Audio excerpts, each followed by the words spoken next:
Estamos en el estudio de Carlos Ferrater y en la oficina de arquitectura de Barcelona con sus hijos Lucía y Borja, y queremos que nos contéis qué es para vosotros el trabajar en equipo, el trabajar entre generaciones de arquitectos y qué puede aportar la juventud a la experiencia o al contrario la experiencia a la juventud en vuestro caso.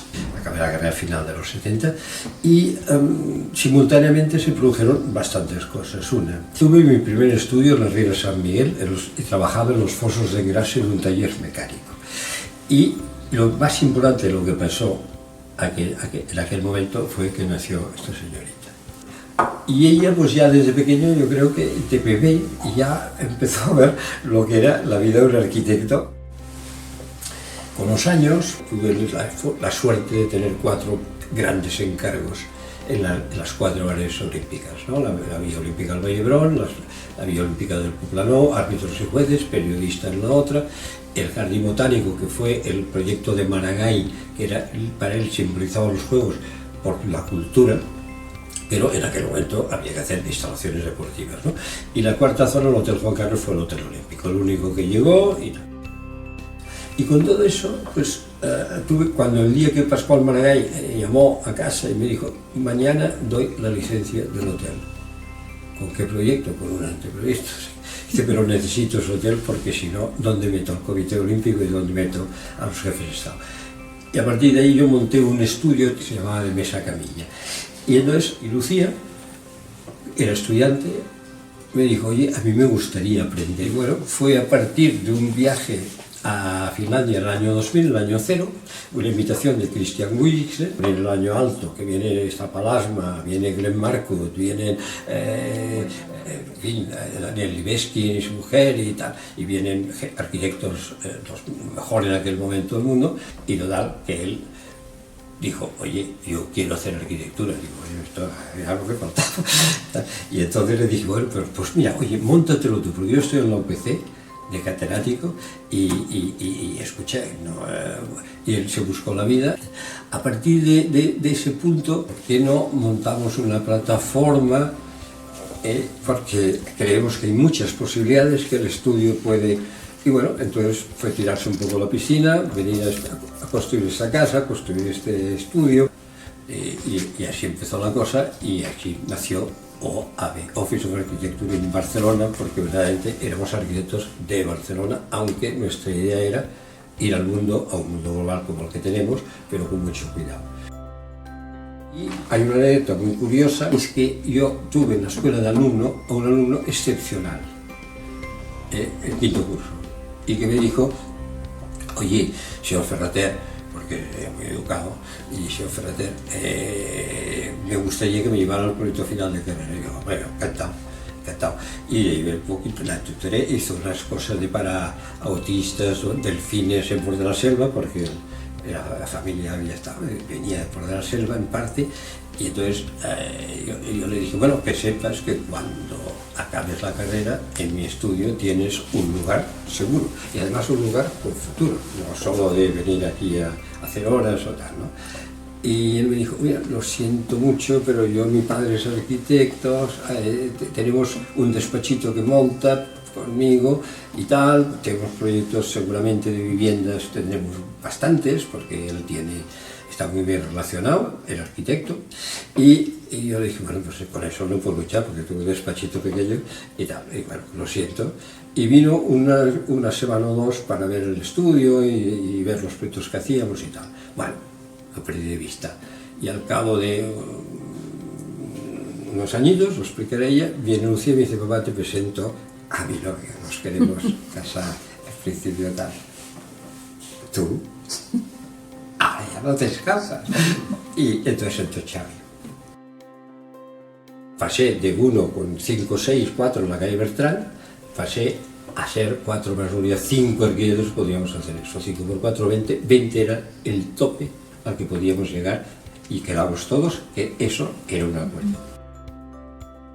¿Cómo planteáis un proyecto desde el inicio? ¿Cómo lo desarrolláis? ¿Cómo os coordináis? Porque una plataforma colaborativa pues tiene que tener también su estructura, ¿no?, para desarrollar un proyecto. ¿Cómo acometéis o afrontáis ese proyecto desde que se inicia hasta que realmente se finaliza? Carlos, nuestro padre, tenía muchísimas ganas de que colaboráramos con él, pero es evidente que en los primeros años estábamos, bueno, no teníamos los conocimientos que hemos ido adquiriendo, ¿no?, y tenemos ahora. De pequeñitos nos llevaba de visita de obra los fines de semana, ¿no? O sea, ha sido un poco, bueno, aquello de gota a gota, ¿no? El gota a gota que nos ha ido inoculando. Vino un poco dado, o sea, yo no me di cuenta que ya estaba matriculada en arquitectura, o sea, no, pero claro, los libros en casa de arquitectura, íbamos de viaje, visitábamos arquitectura, dormíamos en las celdas de la Tourette cuando viajábamos por Francia, o no sé. O tú cantabas un aria de Bueno, ópera, sí, cantaba ópera sí. en Roncham, Sí, maravilloso, bueno, los solos. había estudiado un poquito de canto y un día que no había mucha gente, cuando hicimos la visita me lancé, pero bueno, esto ha sido una cosa que ha venido rodada. Carlos tiene una cosa que podría decir que tiene una inmensa confianza desde el primer momento. Viendo evidentemente pues que nos involucrábamos, éramos responsables y viendo un poco el cómo nos desenvolvíamos, ¿no? También, Borja, tú eres un poquito más joven, pero también vienes con fuerza aportando una visión importante que a Semas le gustaría que nos contaras. En mi caso fue un poco distinto, pero igual que Lucía, lo que explica Lucía y lo que explica mi padre, que es que vivimos y mamamos arquitectura desde el primer día, desde que tenemos uso de memoria, y todo, absolutamente, viajes, etcétera, se desarrolló alrededor del mundo de la arquitectura. Mi padre es un hombre de familia, es decir, ha entregado su vida, su profesión, de forma religiosa, pero a la vez ha hecho de padre, y hemos tenido los momentos de calidad. No he tenido nunca la sensación de ausencia paterna, ¿no? Entonces, el mundo del mar para mí siempre ha estado presente. Y yo era un fan de Jacques Cousteau, he visto todos los vídeos y tal. Entonces yo tenía un dilema. Yo veía a mi hermana, que es 6 años mayor que yo, que ya estaba haciendo arquitectura. Mi padre ya habían pasado los Juegos Olímpicos, ya tenía un nombre, ya se conocía. Me acuerdo, por ejemplo, en la escuela, ir en autocar con los niños y pasar por delante del Juan Carlos, y todos de 12 años o 11, ya tu padre ha hecho esto, ¿no? Y creo que es por varias cosas, como has apuntado, la figura de mi madre, la figura de él haber sido profesor en la escuela y tratar con generaciones jóvenes, esto que has comentado tú, Lucía, ¿no? El tener confianza en los jóvenes, ahí ves que puedes tener una salida y tener tu propio camino. Y luego hay otra condición, que Carlos, mi padre, ha sabido, desde que yo lo conozco, ¿no?, desde que me acuerdo, colaborar con mucha gente. Es una persona que creo que para un arquitecto es una cualidad imprescindible. El ser capaz de la adaptabilidad, ¿no?, esto que llaman, y la resiliencia, y la adaptabilidad a diferentes mundos, ¿no? O sea, una de las cualidades que tenemos en este estudio es que somos especialistas en no ser especialistas. O sea, hacemos de todo, desde un aeropuerto, un hospital, una casita unifamiliar pequeña y una ciudad, ¿no? Hemos trabajado en todas las escalas, con todos los presupuestos, y nos encanta. Eso creo que es del ADN de Carlos. Y esa manera colaborativa de trabajar en equipo es lo que antes de la creación de OAB ya estaba en el ADN que nos transmitía Carlos. Entonces sí, como tú decías, es una plataforma, pero es una empresa familiar.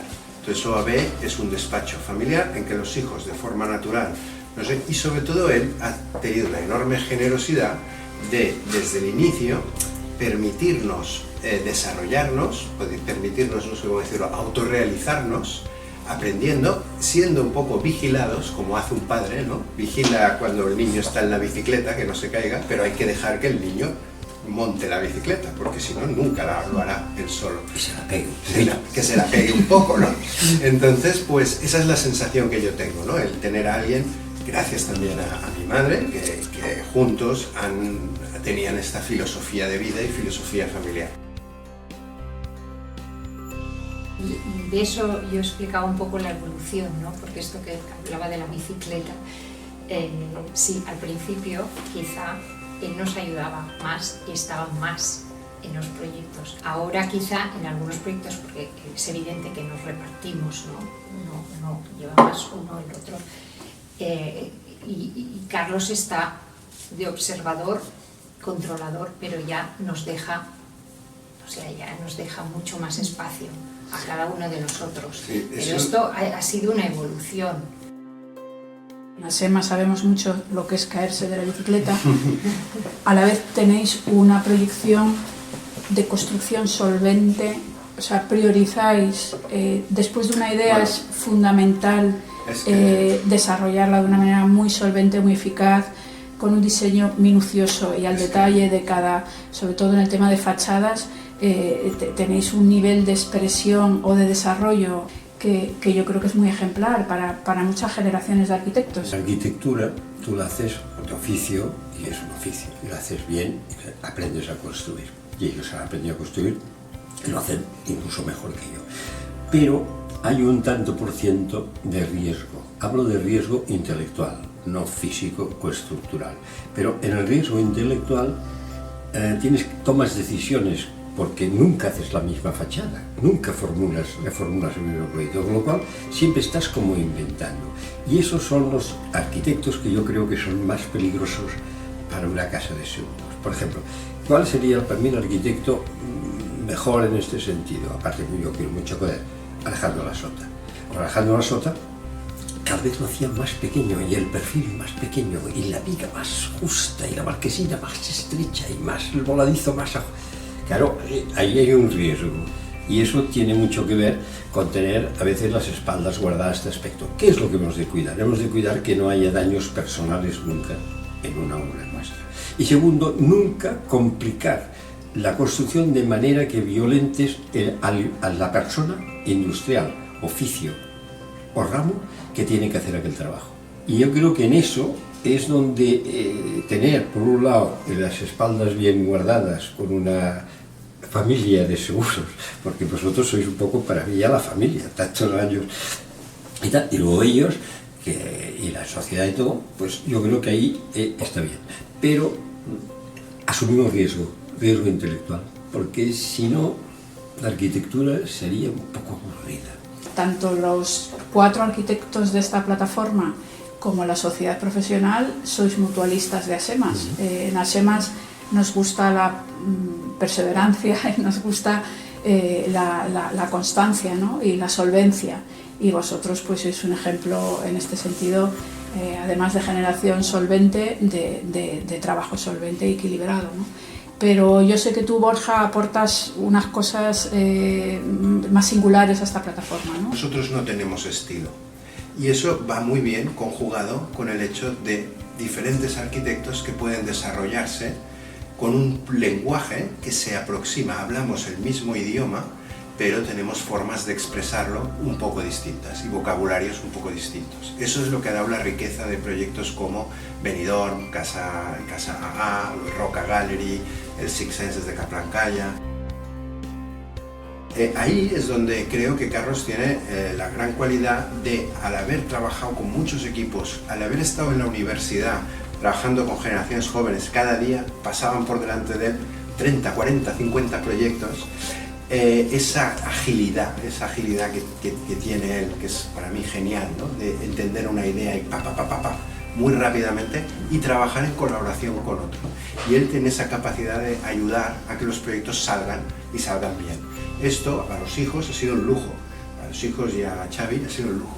Porque yo, por ejemplo, en un caso personal, mi primer proyecto fue el Roca Gallery. El Roca Gallery es un Fórmula 1, de modestia aparte, es un edificio que no se había hecho nunca.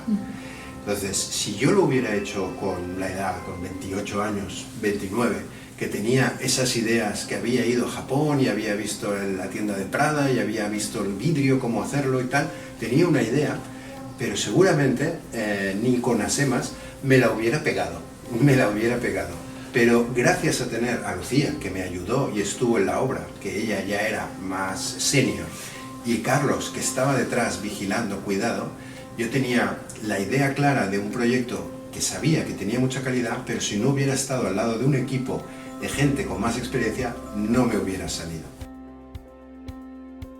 Rematar toda esta exposición que has hecho con uno de los proyectos que creo que ha sido más importante en este país en los últimos años, que es la intervención que se hizo con todo el paseo marítimo de Benidorm. Todos conocíamos lo que era Benidorm y todos queremos lo que es ahora Benidorm, ¿no? Porque hicisteis una intervención donde esa geometría de la que tanto hablas y estructura todos vuestros trabajos se deformaba, ¿no? Y se adaptaba además a las nuevas tecnologías, con nuevos materiales, con solvencia en los diseños, en una obra muy arriesgada, pero una obra que es un hito en cuanto a la transformación urbana, ¿no? La realizamos mano a mano, pero tenía yo diría una posición privilegiada en cuanto a la creación de Xavi Martín, porque él primero maneja el lápiz muy bien, ¿no? Y este era un proyecto que era idóneo para sus cualidades, ¿no? O sea, él es de los que todavía tendría Parallax, ¿no? Como yo dibujo con una escuadra y tal, y una reglita. Quizá de los proyectos con más... Sí. Más riesgo, sí, y no intelectual. Sí, a ver, Benidorm está en el filo a la baja, pero Coder también, o Siza, se ponen arquitectos que es un poco más, un poco menos y es un desastre, pero en cambio acaban haciendo una obra gloriosa. Pero el dibujo luego resulta que no teníamos el CATIA, que era el programa que en aquel momento tenía Gehry, ¿no? Y que hacía esas formas tan... Claro, el paseo marítimo de Benidorm son curvas sinusoidales, pero de hecho son superficies como regladas, ¿no? Hechas con moldes de madera, con tablas, o sea que se reglea todo.